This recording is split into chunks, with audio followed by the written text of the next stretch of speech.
Dust my God cleanliness ఎప్పుడు వస్తుందా ఇక చెప్పాలని గుడ్ మార్నింగ్.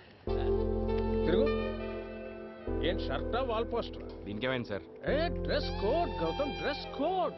ఇది అవటానికి ఎయిర్సెల్ ఆఫీస్ అయినా మనం పనిచేసేది సాఫ్ట్వేర్ డిపార్ట్మెంట్ లో. మీకు డ్రెస్ వేసుకుని తిరగడం ముఖ్యం, పని చేయడం ముఖ్యమా? రెండూ ముఖ్యమే.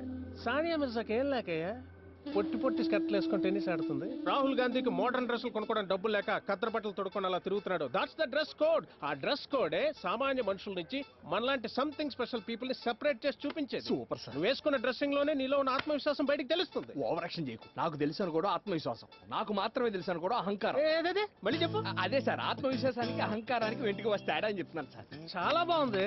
మీరు ఇలా మెచ్చుకుంటా అంటే చెప్పడానికి చాలా ఉన్నాయి సార్. Come on. అతిగా ఆశపడే టీం లీడర్లు, అతిగా ఆవేశపడే ఎండీలు బాగుపడ్డట్టు చరిత్రలో ఎక్కడా లేదు సార్. సూపర్ సూపర్ సార్, దేవుడు సృష్టించిన దాంట్లో ప్రపంచంలో మనకి వచ్చేవి రెండే రెండు. ఒకటి మీరు, రెండు నేను. Fantastic, mind blowing, unbelievable. మీరు ఇలా ఎంజాయ్ చేస్తారంటే తమిళ డైలాగులు చాలా ఉన్నాయి సార్, వింటారా? బాగుంటాయి. ఓ పంచే, ఇప్పటిదాకా రిలీజ్ అయిన తమిళ డివిడి సినిమాలన్నీ చూడు.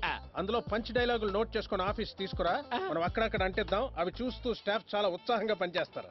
వామ్మో, అన్ని అంటే లక్షల్లో వేలలో ఉంటాయి సార్. అందులో తమిళ్ కూడా నాకు సరిగ్గా రాదు. ఉండు పండు, తమిళ్ కత్తుకాలే పారు எழுதுக்க எடுத்துட்டு வா இல்லன்னா ஆபீஸ்க்கு வராத என் வலி தனி வலி నాతో పెట్టుకుంటే దోతీరు